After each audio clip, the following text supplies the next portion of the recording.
दोस्तों, इंसानी तारीख के इस हैरान कुन तरीन वाक़े जिसे हम मिराज या इसरा के नाम से जानते हैं, इसने सदियों से इंसानी शऊर को झंझोड़ कर रखा है। ये सफ़र सिर्फ मक्का से यरूशलेम या ज़मीन से आसमान का सफ़र नहीं था, बल्कि यह इस मादी कैद खाने से बाहर निकलने का सफ़र था जिसे हम कायनात और वक्त कहते हैं। आज के इस दौर में जब हमारे पास क्वांटम फिजिक्स, स्ट्रिंग थ्योरी और सिमुलेशन, हाइपोथेसिस वगैरह जैसे साइंसी नज़रियात मौजूद हैं, हम इन वाक़यात को माजी के मुकाबले में कुछ बेहतर अंदाज से विजुअलाइज कर सकते हैं। लेकिन यहाँ एक बुनियादी उसूल को स्ट्रेटेजिक क्वेश्चन के तौर पर सामने रखना इंतहाई ज़रूरी है। साइंस नाम है मुशाहिदे और तजुर्बे का, जो हर 100 साल बाद बदल जाता है। कल तक न्यूटन की फिजिक्स हतमी थी, आज आइंस्टाइन की है, कल शायद क्वांटम ग्रेविटी आ जाए। लिहाजा हम इन साइंसी नजरियात को कुरान और हदीस की हतमी तफसीर या तशरीह नहीं कह सकते, बल्कि इन्हें सिर्फ एक अकली सीढ़ी के तौर पर इस्तेमाल कर सकते हैं ताकि बात हमारी महदूद अकल में समा सके। अगर कल को ये थ्योरियां गलत साबित हो जाएं तो भी कुरान का बयान अटल रहेगा, क्योंकि खालिक का इल्म मखलूक की दरियाफ्त से मशरूत नहीं है। दोस्तों, सबसे पहले इस सबसे बड़े अशकाल को लेते हैं जो वक्त और मुस्तकबिल के मुशाहिदे से मुतल्लिक है।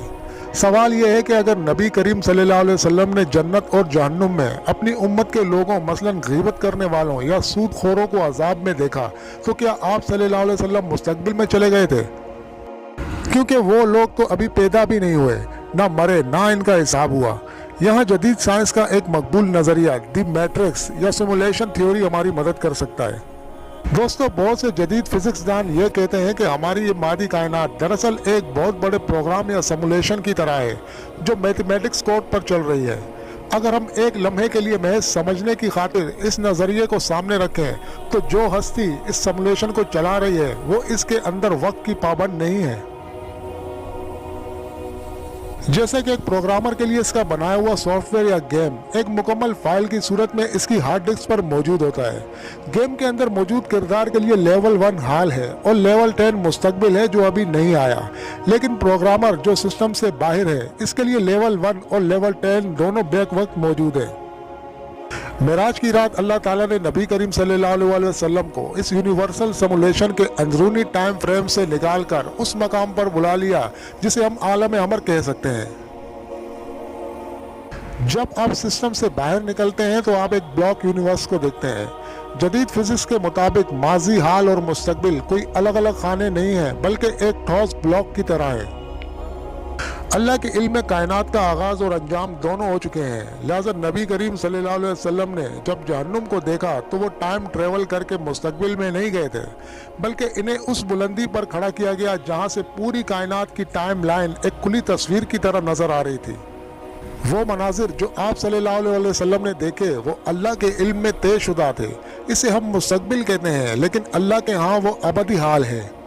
लिहाजा मुमकिन तौर पर यह मंजर फैसला शुदा हकीकत का कशफ था जिसमें तब्दीली की गुंजाइश नहीं होती। एतराज़ करने वाले कुरान की आयत जिसमें अल्लाह ने फरमाया कि अल्लाह का एक दिन तुम्हारे 1000 साल के बराबर है, इसको बुनियाद बनाकर कहते हैं कि नबी करीम सल्लल्लाहु अलैहि वसल्लम वहाँ चंद घंटे या आधा दिन भी रहे तो ज़मीन पर सदियाँ गुजर जानी चाहिए थी, जैसे फिल्म इंटरस्टेलर में होता है। यहाँ थ्योरी ऑफ रिलेटिविटी का इतलाक करने में एक बड़ी गलती की जाती है।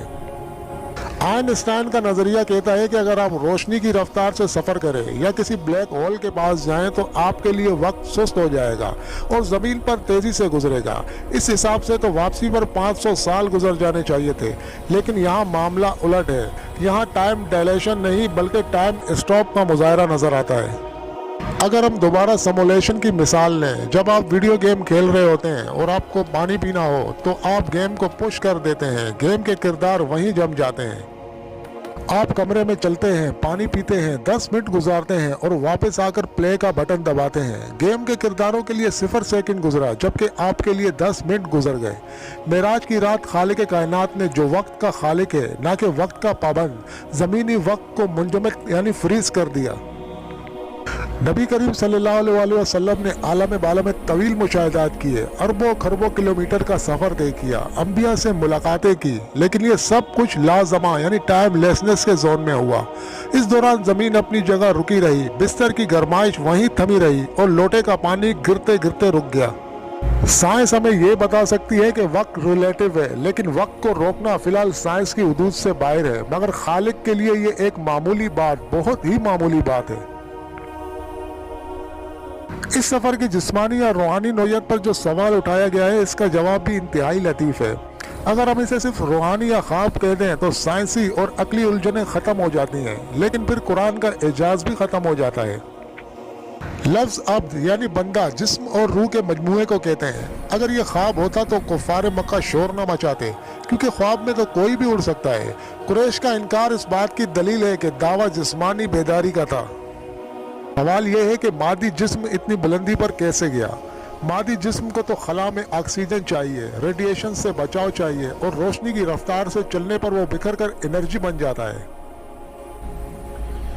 यहाँ हमें ये मानना पड़ेगा कि जिस तरह हज़रत इब्राहीम अलैहिस्सलाम के लिए आग की जलाने वाली खासियत ख़त्म कर दी गई थी, इसी तरह मेराज की रात नबी करीम सल्लल्लाहु अलैहि वसल्लम के जिस्म अतर के लिए फ़िज़िक्स के कवानीन को मुअत्तल कर दिया गया था।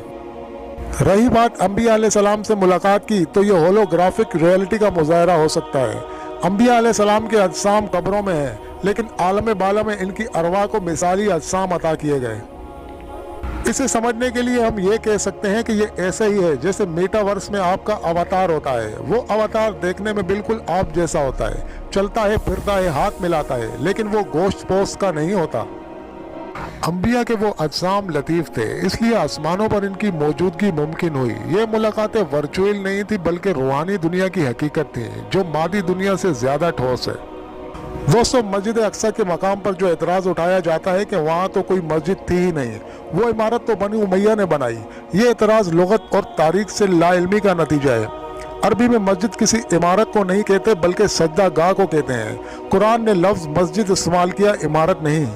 यरूशलेम का वो पहाड़ी अहाता जिसे टेम्पल ऑफ माउंट कहा जाता है, हज़रत आदम अलैहिस्सलाम से लेकर सुलेमान अलैहिस्सलाम और ईसा अलैहिस्सलाम तक तमाम अंबिया का किबला और मरकज़ रहा है। वहाँ सुलेमान अलैहिस्सलाम की तामीर करदा हैकल के खंडरात और बुनियादें मौजूद थीं।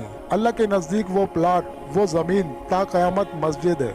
नबी करीम सल्लल्लाहु अलैहि वसल्लम का सफ़र इस सुनहरी गुंबद यानी डोम ऑफ द रॉक की तरफ नहीं था जो आज नज़र आता है, बल्कि उस मकाम मुक़द्दस की तरफ था जिसे कुरान ने बारकना हौलहू यानी जिसके गिर्द हमने बरकत रखी कहा है। शरीफुल अकलाम कलमों के चलने की आवाज़ के बारे में जो सवाल है कि अगर तकदीर 50,000 साल पहले लिखी जा चुकी है तो वहाँ क्या लिखा जा रहा था, इसे हम कंप्यूटर की ज़बान में यूँ समझ सकते हैं। एक होता है सोर्स कोड जो प्रोग्रामर ने लिख दिया और लॉक कर दिया, ये लूहे महफूज है, और एक होता है रन टाइम एग्जीक्यूशन, प्रोग्राम का चलना। यानी जो आवाज़ नबी करीम सल्लल्लाहु अलैहि वसल्लम ने सुनी वो उन फरिश्तों के कलमों की थी जो हेड क्वार्टर्स यानी लूहे महफूज से आज का डेटा कॉपी कर रहे थे ताकि इसे ज़मीन पर नाफिज कर सकें। कुरान में अल्लाह पाक फरमाता है हर रोज़ वो एक नई शान में है, यानी बारिश कहाँ बरसानी है, किसको रिस्क देना है, किसकी मौत वाक़या होनी है। यह तकदीर लिखने का नहीं बल्कि इंतज़ामी अहकामात जारी करने का मकाम था। माँ के पेट में जो तकदीर लिखी जाती है वो फ़र्द की प्रोफाइल है, जबकि मेराज में जो सुना गया वो कायनात का ऑपरेटिंग सिस्टम चलने की आवाज़ थी। 50 नमाजों की फर्जियत और फिर कमी का वाक़या, जिस पर कुछ लोग एतराज़ करते हैं कि माज़अल्लाह खुदा को इल्म नहीं था कि उम्मत नहीं पढ़ सकेगी और मूसा अलैहिस्सलाम ज़्यादा समझदार निकले। ये दरअसल लाइल्मी का मसला नहीं बल्कि तरबियत और रहमत का मज़र है। अल्लाह ताला पहले ही जानता था कि हतमी तादाद 5 ही होगी, जैसा कि आखिर में फरमाया ये 5 हैं और अजर में 50 हैं। ये मुकालमा दरअसल निगोटिएशन प्रोटोकॉल का हिस्सा था।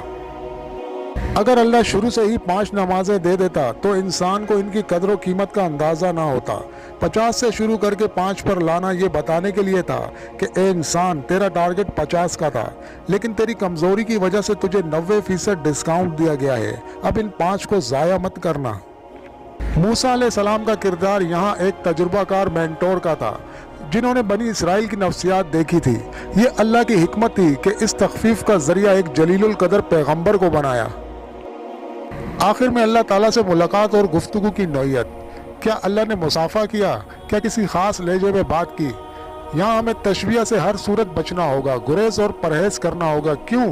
क्योंकि अल्लाह ताला की कोई मिसाल नहीं, इसका कोई जिस्म नहीं, ना हाथ है ना वोकल कार्ड्स। वो रवायात जिनमें मुसाफा करने या कंधे पर ठंडक महसूस करने का जिक्र है, मुहद्दिसीन की तहकीक के मुताबिक वो अक्सर ख्वाब के वाक़यात हैं जो वाक़या मेराज के साथ खलत मलत हो गए हैं या सही अहादीस ही नहीं है। मेराज में जो दीदार हुआ वो सही मुस्लिम की हदीस के मुताबिक तजल्ली और नूर का दीदार था। अल्लाह का हिजाब नूर है और नबी सल्लल्लाहु अलैहि वसल्लम ने इस तजल्ली और नूर का मुशाहिदा किया।